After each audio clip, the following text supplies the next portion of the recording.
Hello and welcome to Deception Diaries. Probably the most valuable thing that can be in every person is honesty. I'll be honest, sometimes I can lie somewhere, but it doesn't go that far. When I got married, my beautiful wife and I had two equally beautiful children, and everything would have seemed fine until I found out the two children are not my children at all. The worst thing is each of them has different fathers. It has been suggested that there exists a delicate balance between love and hate.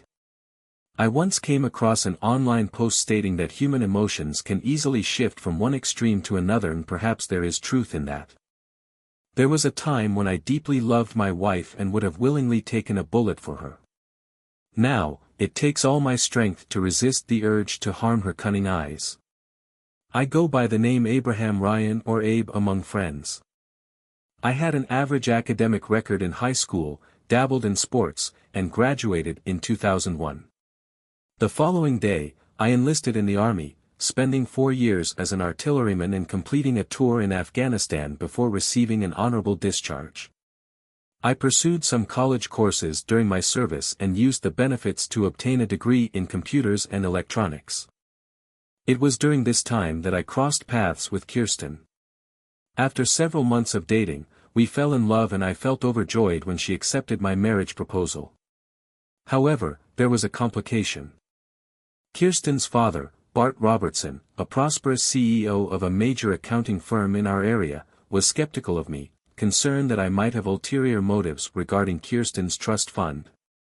He insisted on a prenuptial agreement to safeguard her assets. I was unaware of her financial situation and had no knowledge of her family's wealth. However, I agreed to the marriage after consulting with an attorney who happened to be a close friend of my father.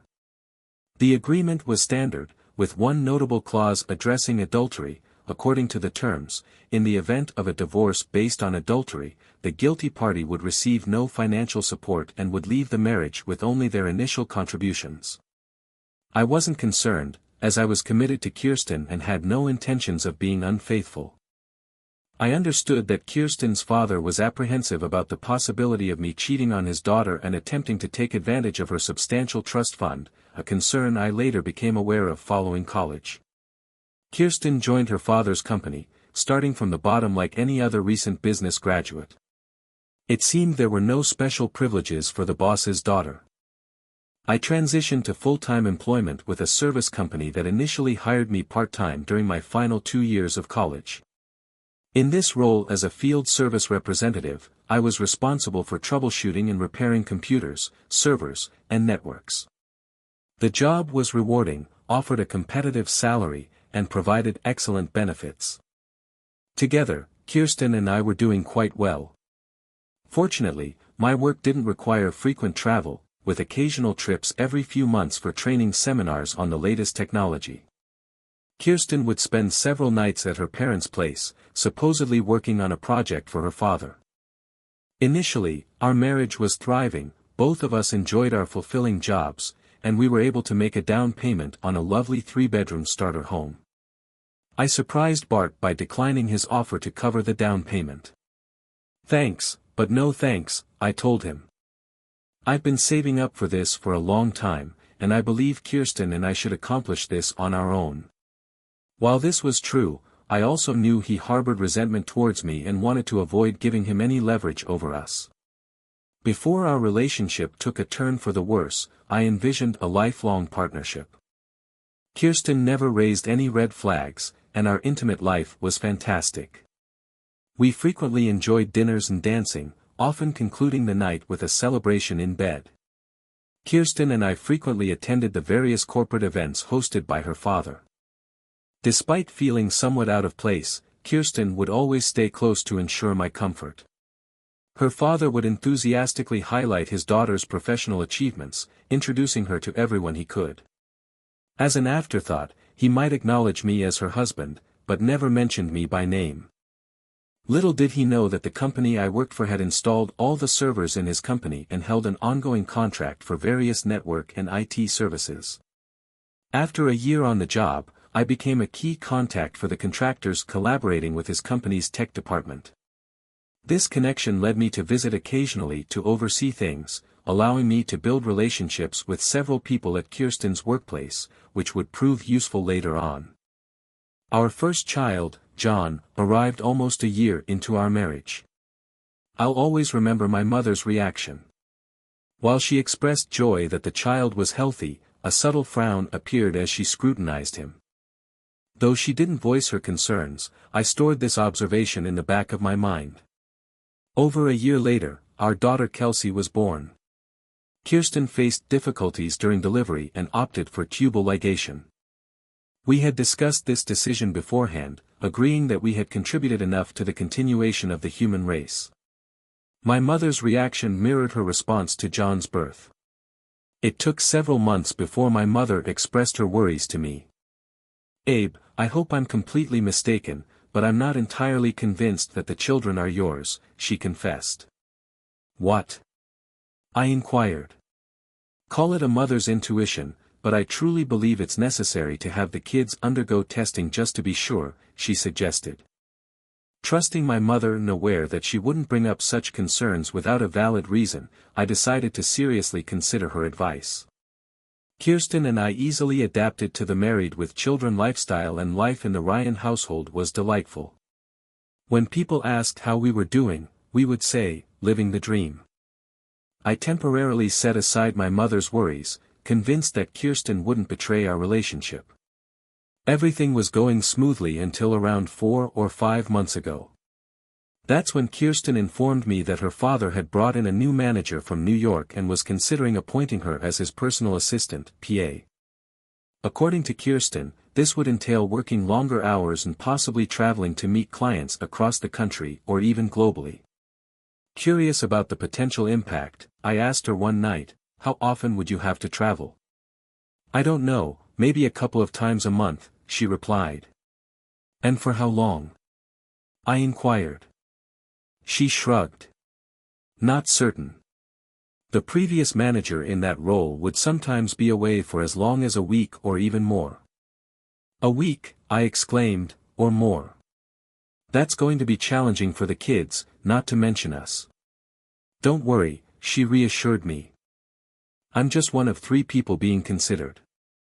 I doubt I'll get the job, but if I do, it would mean a significant increase in salary for me, which translates to more savings for retirement and the kids' college fund. We have some time to adapt, though. They won't be making any final decisions for a couple of months. Meanwhile, I'll be spending extra time with my dad until the decision is made." I wasn't thrilled with the news, and I wasn't convinced that we needed the extra money. However, I knew better than to disrupt the situation without gathering more information. My military experience had taught me the importance of obtaining reliable intelligence before taking action, so that's the approach I decided to take. A couple of days later, I found myself at Kirsten's company conducting a routine check on the server room. Everything appeared to be in order, so I seized the opportunity to gather information about the new manager. I spoke with several individuals in the vicinity and conducted some research on my own, discovering that the new manager went by the name of Jake Riley. Jake had recently relocated from New York, where he held a similar position with a reputable Wall Street firm. This raised a concern for me. Why would he leave New York to come to the Midwest? Surely, he could have commanded a higher salary there than here. Additionally, I learned that he was married with a child, yet for some reason, they opted to remain in New York. Another cause for concern, I made a mental note to consider seeking professional assistance from an investigator, and I already had the perfect person in mind. I was acquainted with him as Uncle Sam. No, not the iconic Uncle Sam. He happened to be my father's brother, and his given name was Samuel Ryan. "Do you suspect this guy might be trying to deceive you with Kirsten?" he inquired. "Yeah, there's something about him that raises my suspicions," I replied. Supposedly, he left his family, including a wife and child, in New York after recently departing a prominent Wall Street firm. Why would he abandon his family to come here? Well, it might be nothing, but then again, who knows? I'll investigate and see what I can discover. "Okay, and don't worry about the bill," he assured. Just pitch in for the expenses. Alright, I can't impose on you like that, Uncle Sam. I objected. He dismissed my concern. Let it go, he insisted. This is family, and that's more important. Maybe you can help me set up a new server or something. Sam reached out to me a week or so later. You were right, he confirmed. Old Jake Riley has quite a reputation as a womanizer. That's why he left New York. It appears he had an affair with the wrong woman and faced significant trouble with his firm. They gave him the choice to either leave quietly or be terminated. He is legally married and has a child, a boy. He's currently separated from his wife, who is seeking a divorce. According to my findings, she's living in a rundown trailer in Albany. Figures, I remarked. There's one more thing Sam disclosed. I conducted an extensive search and discovered that Riley and Kirsten's father have a lengthy history. Jake initially worked with old Bart Robertson and moved to New York about 3 years ago, coinciding with his marriage. 3 years ago? I inquired. Do you know if Jake and Kirsten knew each other back then? It's quite possible, Sam said. They both worked for the same company and Jake was known to visit the Robertson household frequently. It struck me as unusual. Jake was never brought up or mentioned before this all began. I remembered several evenings when Kirsten would head to her parents' house, claiming to be engrossed in a project. I also recalled the time she spent the night, insisting it was a crucial project for the company. There's another piece to this puzzle, Sam revealed. I conducted a thorough background check on him and found his birth certificate. Care to guess who is listed as his father? I have no idea, I replied. Bartholomew Robertson, he stated. What? I exclaimed. You mean Kirsten's father? There could be another Bartholomew Robertson, but it certainly seems that way, he said. I felt a sinking sensation about all this, but kept my thoughts to myself until I gathered more information. Do you want me to initiate a comprehensive investigation? Sam inquired. Yeah, I affirmed, and I'll compensate you for your efforts. I phoned Mabel, Kirsten's mother, and inquired about the possibility of visiting. Mabel and I had always had a good relationship, and I held her in high regard. Of course, she replied, Barth's currently not here, but you can reach him at his office. I'm not interested in talking to Barth, I responded. However, I do have a significant favor to ask you. All right, she agreed.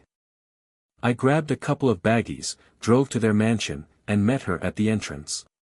What's going on, Dave? She inquired. Something seems amiss. Yes, there is, I admitted. Tell me, Mabel, does Jake stay overnight here? Yes, Mabel confirmed. He's staying until his condo is ready. Why do you ask? I explained my concerns, and Mabel directed me to the suite where Jake slept. Since it had its own bathroom, I quickly obtained what I needed, a couple of hairs with a follicle attached. I placed them in one baggie and labeled it Jake. By the way, Mabel, I added, does Kirsten spend time with Jake here? Well, they've known each other for a while, so I assume they do, she replied. Do you think they're involved romantically? She inquired. I don't know, but I plan to find out. One more thing, Mabel, I continued. How close is Barth to Kirsten? They've always been very close, she revealed. She's somewhat of a daddy's girl and always has been. Why do you ask? I need to confirm something, I explained. Can you show me where Barth showers? Sure, Mabel agreed. Follow me. We entered Barth's dressing area, and I discovered a couple more hairs with a follicle attached. Bingo! I bagged them and labeled the bag Barth.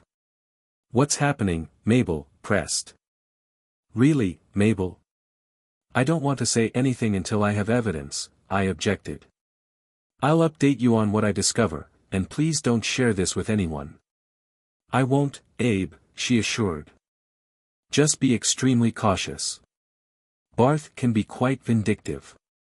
I followed my mother's advice and decided to conduct a DNA test on the children, including samples from myself, Barth, and Jake. Spending the entire $500 I received, I got the results within 2 days.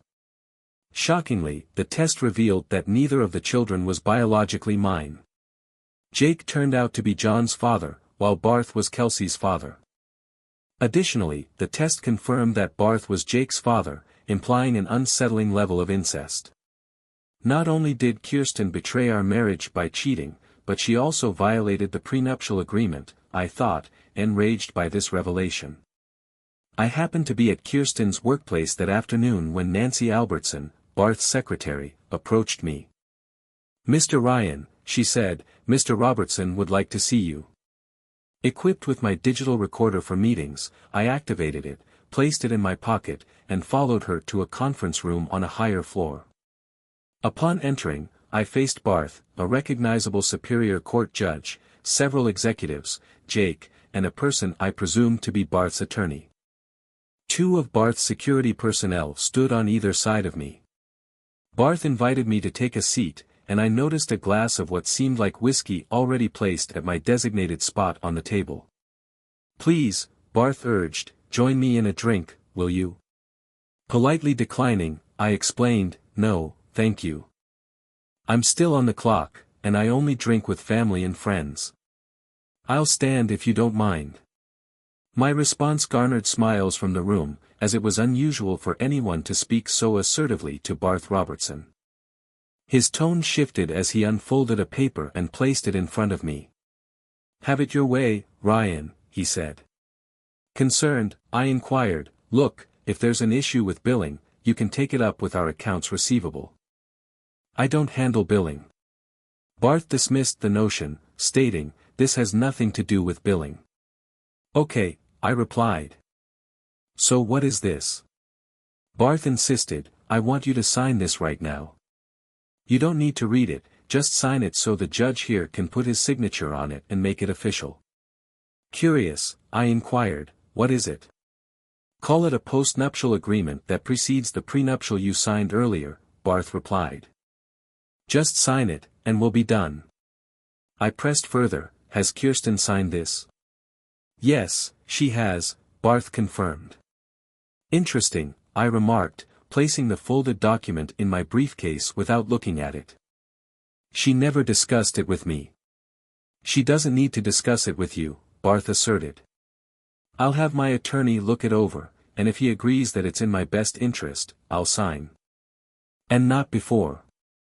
I declared. I didn't actually have an attorney, but Barth was unaware of that fact. His face turned red as he jumped out of his chair. "Got him it, boy," he growled. "You will sign this paper right now." "Or what?" I challenged. "You'll have your goons beat me in front of your executives and a Superior Court judge. Or maybe have one of them put a bullet in my head. You'd better sign it, or it won't go well with you, boy," he warned. I looked at the judge, who seemed to have an amused look on his face. "Tell me, Your Honor, is it just me, or does that sound like a threat?" I asked. The judge nodded his head. "I suppose it certainly could be seen as a threat," he admitted. He turned to Barth. "Let him consult with his attorney, Barth. Once he sees that it's all legal and in his best interest, he'll sign." Barth settled back into his seat. "By the way, Your Honor," I said, "is incest still a felony in this state?" I saw nervous glances around the room, and I thought Barth was going to explode. The judge sat up before answering, "Well, yes, it is, but I don't know of anyone who's actually been convicted of that." "Why?" he asked. "Just asking for a friend," I said, looking at Barth. "Just sign the goddamn paperwork," he said, taking a swig from his drink. I left the building, wondering what was going through the rumor mill. I called Sam to get a recommendation for a good lawyer. He referred me to his friend, Frederick Marsh. I called and got an appointment to see him the next morning. The following morning, I presented my case and shared the test results with him. I also showed him the postnuptial agreement Barth had handed me. After taking the time to read it the previous night, I was furious. It was hard for me to believe that Kirsten would betray me in this way. Fred, as he preferred to be addressed, examined the agreement Barth had provided. "Have you looked at this?" he inquired. "Yes, I have," I replied. "Unless I've lost my mind, it states that I agree to willingly accept the role of a cuckold and forfeit my rights as a husband." "You're not losing your mind," he assured me. "It clearly states that you consent to your wife engaging in extramarital affairs, relinquishing any rights to consummate your relationship. Additionally, you're obligated to provide financial and parental support for the 2 children whom we now know aren't biologically yours. The only compensation mentioned is an $11,000 monthly stipend for their support. Other than that, you'd be in a precarious situation. It also stipulates that you would surrender 80% of your salary and retirement in the event of a divorce. You'd be required to pay alimony and child support. In essence, you'd be reduced to nothing more than a living caretaker for the children." "That can't be legal," I protested. "While it's not entirely illegal, it's undeniably outrageous. I can't imagine any court endorsing this. Plus, you'd have to be deemed mentally unfit to agree to such terms," he remarked. "What about their incestuous relationship?" I inquired. Fred confirmed to me that engaging in incest between adults in this state is considered a felony, carrying a potential punishment of up to 25 years in prison. Despite my reluctance to raise 2 young children who were not biologically mine and my hesitation to bear any financial responsibilities, I cherished the kids and desired to maintain a presence in their lives. My sole objective was to terminate this fraudulent marriage. Fred assured me that he would prepare the necessary divorce paperwork, citing adultery as grounds and leveraging the prenuptial agreement. Given the circumstances, Fred suggested that I pursue custody and let Kirsten fight for them if she truly wanted to. We agreed to postpone the legal proceedings until we knew whether Kirsten secured the new job. The atmosphere at home grew chilly in the following weeks. Kirsten reacted strongly when I brought up the postnuptial agreement. "What is this?" I questioned her. "Do you really expect me to agree to something like this?" "It's not a big deal," she replied. "It's just something my dad wants you to sign." "Did you read it before signing?" I inquired. "Of course I did," she affirmed. "So you want me to endure a loveless, sexless marriage while you pursue other relationships? Meanwhile, I'm expected to take care of your kids." "This can't be serious," I retorted. "I am serious, Abe," she insisted. "I love my job, and I won't quit. I love you, and you'll be provided for, so why does it matter?" "Provided for?" I questioned. "I don't want to be taken care of. I want my wife back. I want a family of my own. I won't be trapped in a sexless marriage. Serving is nothing more than your living nanny." I tore up the paperwork and tossed the shreds on the floor. "Return that to your dad and let him know he can kiss my ass." "Karen," I inquired, "can you share with me how long you've been connected with Jake?" Her eyes widened. I'm not sure what you're getting at," she responded. "We knew each other in college, but that's all, really." I find that hard to believe. Heading upstairs, I retrieved her clothes from the closet and relocated them to the guest bedroom. "What's going on?" she asked. "Since I no longer have a wife committed to fidelity," I explained, "I'm asking you to leave my bedroom." I encountered Kirsten infrequently over the following 2 weeks. She mostly stayed at her parents' house, likely involved with Jake. Sam managed to capture photo and video evidence of their intimate encounters at a motel on the outskirts of town. I reviewed the evidence before passing it on to Fred. "Just think," Jake told Kirsten, "soon we'll be able to do this as much as we want. And when your dad joins us in New York, we'll have a great time." Kirsten smiled. "Yes, and I don't even have to worry about getting pregnant with you guys again," she said. Jake laughed. It was around this time that Bart appeared on the video. Kirsten kissed him hard. It's a pity that your husband has to be so stubborn. He really should have agreed to the deal I offered him, he said. However, everything is fine. Once we're in New York, they'll be taken care of forever. Jake and I will arrange everything exactly the way you want, honey. Abe's house and his parents' house will mysteriously burn down after they are all shot. Their bodies will be cremated and scattered throughout the countryside. No one will find them.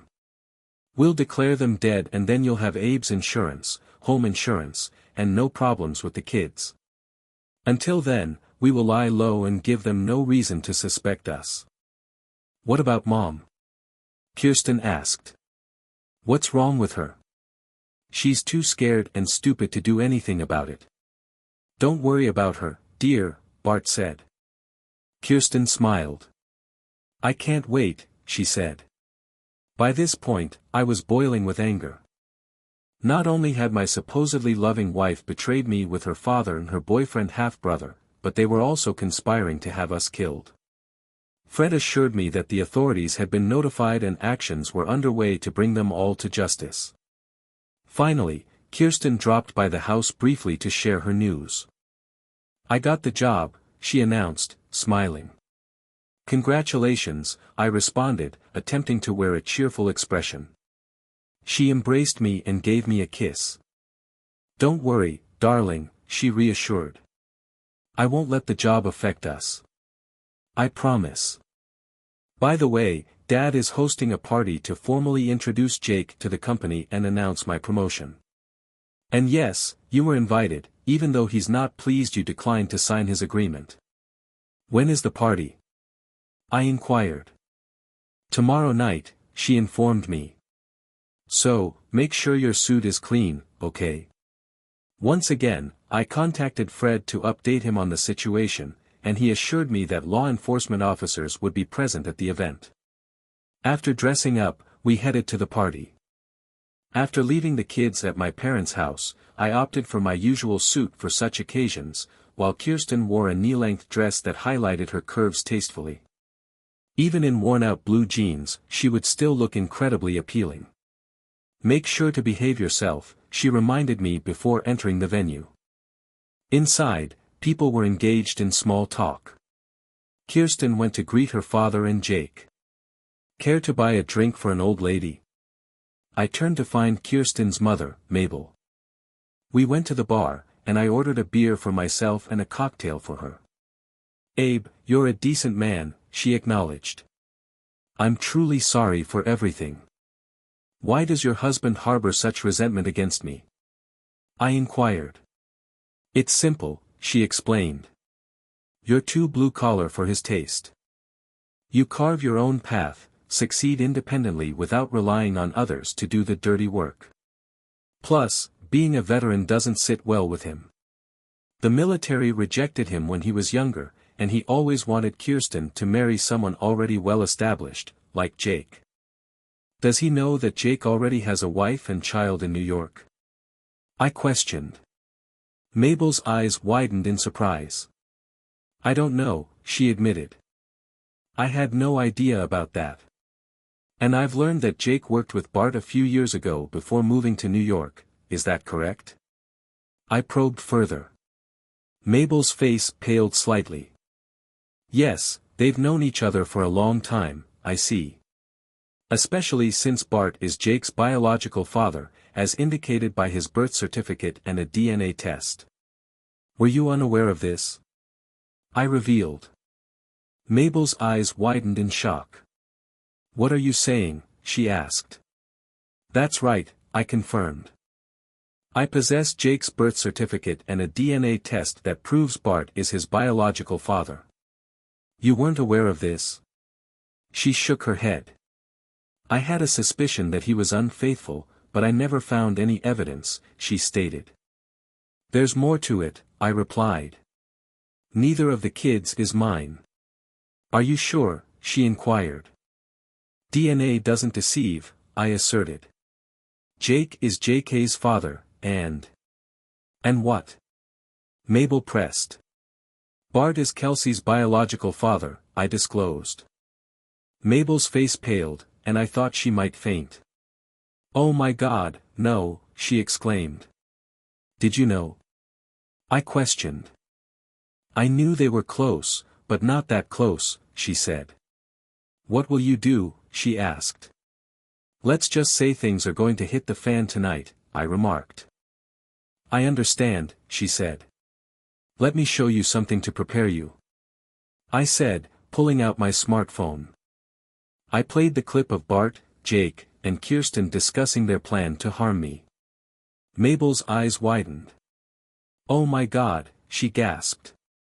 "I had no idea. I'm so sorry, Abe. Please forgive me." "Not your fault," I assured her. "So, what's your plan?" I inquired. "I've had enough of his lies and abusive behavior. After tonight, I'm ending things with him," she declared. "Now, let's go in there and act like everything is fine, shall we?" Kirsten was seated at the main table between her father and Jake, while I was assigned a seat at a table facing them. I wasn't pleased with the arrangements, and learning that her father had intentionally separated us made it worse. However, at this point, I didn't really care. Glancing around, I noticed a man in a trench coat and several sheriff's deputies in the hallway outside the room. They managed to slip in before the doors were closed. I surveyed the individuals at my table and couldn't help but observe that none of them would make direct eye contact with me or engage in conversation beyond a courteous acknowledgement of my presence. Even when I looked at Kirsten, she avoided meeting my gaze. I was thoroughly irritated and eagerly awaited the conclusion of the evening. Bart rose from his seat and gently tapped his glass to gather everyone's attention. "I'm delighted to see you all here tonight," he exclaimed with a smile. "Allow me to introduce our newest team member, Jake Riley. Some of you may already be familiar with Jake as he worked with us as a contractor 8 years ago. Jake will be overseeing our marketing efforts and collaborating closely with all our clients to ensure their needs, as well as our stockholders' interests, are met." This clarified why I hadn't encountered Jake at such events before. Contractors typically weren't invited to company functions like this. Applause filled the room as Jake stood and I mustered a polite yet subdued clap. Bart continued his announcements. "I'd also like to introduce his new personal assistant. Not only is she an outstanding contributor to the company with a sharp business mind, but she also happens to be my daughter, Kirsten Robertson," he mentioned, using her maiden name. "Apologies," he added. "I meant Ryan, Kirsten Ryan."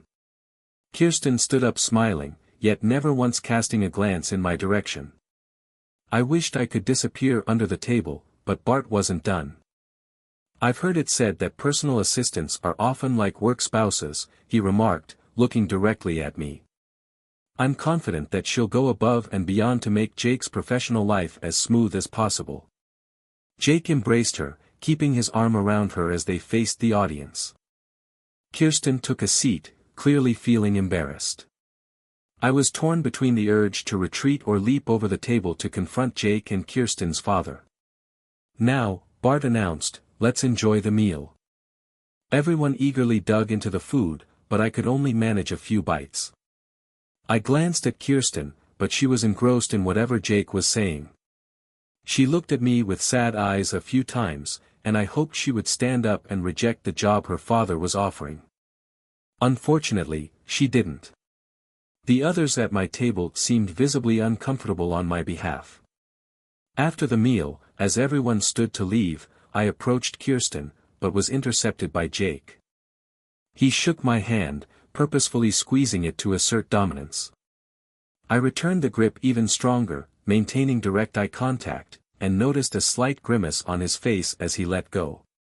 "So, you must be Karen's husband," he said with a smirk. "Yes, I am," I replied. "At least for now."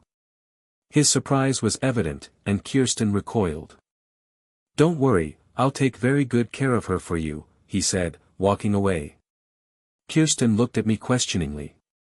"What was that all about?" she asked, clearly displeased. "Let's see, your father intentionally separated us," conveniently forgot to use your married name, and that workwife comment from Jake really annoyed me. I also noticed how friendly you two seemed. I don't appreciate being publicly disrespected like that, so no, I'm not very happy right now, I explained. I'm sorry, she said. I'm sure Daddy didn't mean anything by that. I highly doubt that, I informed her. I'm sorry, she responded. Jake, Daddy, and I will be tied up in a meeting with some other executives discussing an upcoming trip, so I won't be home for a while.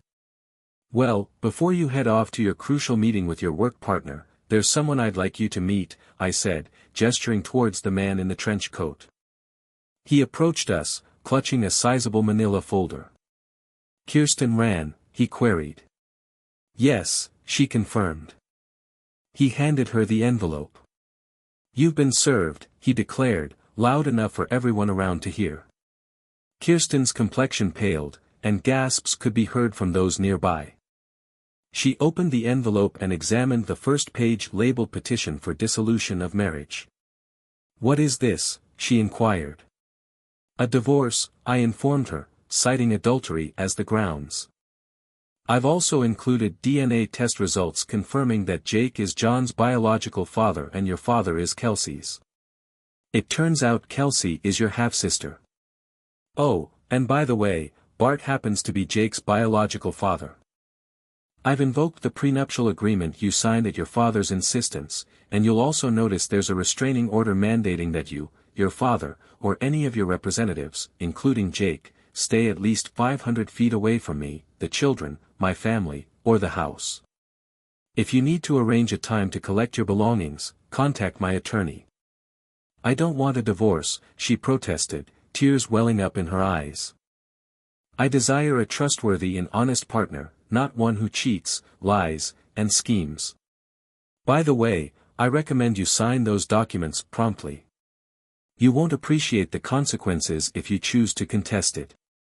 I possess various videos featuring you and Jake, and I doubt you want that information spreading to everyone you know, I conveyed. Don't concern yourself about the kids. I'll take good care of them for you. What do you mean? She inquired. There are a few more individuals I'd like you to meet, your father and Jake, I remarked, gesturing to the deputies. Bart and Jake approached us before the deputies reached our location. What the hell do you think you're doing, boy? Bart snarled. Screw you, jerk. I'm divorcing Kirsten and handing all of you over to the authorities, I declared. Bart tried to grab my shirt, but a deputy intervened. Bart Robertson, you're under arrest for incest and conspiracy to commit murder, he announced, eliciting audible gasps from others in the room. 2 additional deputies apprehended Jake and placed him in handcuffs. Kirsten looked at me with shock in her eyes. Abe, you can't mean all this, she pleaded. I love you. Nonsense, you deceitful woman, I retorted. 2 more deputies detained her, reciting her Miranda rights. Bart went into a rage, his eyes bulging. I'm going to kill you, you damn son of a, he screamed as officers dragged him away. A news reporter with a camera was just a few feet away, capturing the entire incident. Mabel approached Bart and delivered a kick to his groin. Too foolish, am I, she yelled. Screw you, jerk. I'll show you foolish. Consider yourself divorced, you disgusting, incestuous piece of garbage. A deputy calmly moved Mabel aside as 2 others escorted Bart away. The news that evening was certainly worth watching. There has been a significant upheaval in the local business community today, announced a news anchor. Businessman Bart Robertson, accompanied by his daughter and a man identified as his son, was apprehended this evening on charges related to conspiracy for murder and incest. During an event meant to unveil the hiring of a new executive, the broadcast then transitioned to footage of the arrest, capturing a visibly angered Bart making threats as deputies attempted to escort him away. The scene unfolded further with Mabel delivering a kick to his groin. The authorities are currently investigating the allegations, the news anchor reported. The supposed victim of this plot, the husband of Robertson's daughter, informed Eyewitness News that he has initiated divorce proceedings and is seeking custody of their 2 children, despite DNA evidence indicating he is not the biological father. Stay tuned for further updates. Feeling drained from the evening's unfolding events, I turned off the television and settled into my recliner. The trio of conspirators were detained without bail as the judge deemed them a potential flight risk. The investigation, spanning nearly a month, benefited from a phone system we had established for Robertson's company a few months earlier. This fully digital system recorded all calls, both incoming and outgoing, with a prior warning stating that calls would be recorded for training purposes. Despite Bart's arrogant assumption that his calls wouldn't incriminate him, they ultimately did. Investigators successfully identified the individual Bart had paid for the orchestrated attack against us. Some of the gang members who had received payment decided to cooperate with authorities, providing comprehensive details. The plot also involved an attorney and a superior court judge. While not obligatory, both Mabel and I testified against our respective spouses. The video evidence provided by Sam proved highly beneficial, along with the DNA results I submitted to the district attorney. Additionally, we discovered that Kirsten's inappropriate relationship with her father had started during her high school years, and he was the one who introduced her to Jake. In the end, all 3 were convicted on all charges and faced lengthy prison sentences. Mabel, as it turned out, was anything but unintelligent. Unbeknownst to me, she held 2 master's degrees, one in business and another in economics. Additionally, she closely monitored Bart's business affairs and comprehended the intricacies of the divorce. She outmaneuvered Bart, claiming nearly all his assets, including the house and the business, and assumed control. In just 6 months, she revitalized the company, turning it into a profitable venture. Surprisingly, she also proved to be a loving grandmother to the children. I encountered Kirsten one final time before she began serving her 25-year sentence. "I've signed the divorce papers," she declared, pushing the folder toward me. After confirming all the signatures, I questioned her, "Why?" "I thought we were deeply in love and planning to spend our lives together." "I don't know," she admitted. "That has always been my first love. I thought I could move past that, but apparently not." "But why harm us? Why harm your own children?" I pressed. She shrugged. "I had hoped you would agree to the terms Dad proposed. When you didn't, I felt I had no other option," she explained. "It was foolish, I realize." "I'm sorry." "Indeed you are," I retorted sarcastically. "I know you don't believe me, but I truly loved you. Is there anything I can do to make amends for all the pain I've caused you?" she pleaded, tears welling up. I glanced at her for the last time. "Just one thing," I replied, before walking away. "Rodden Hill."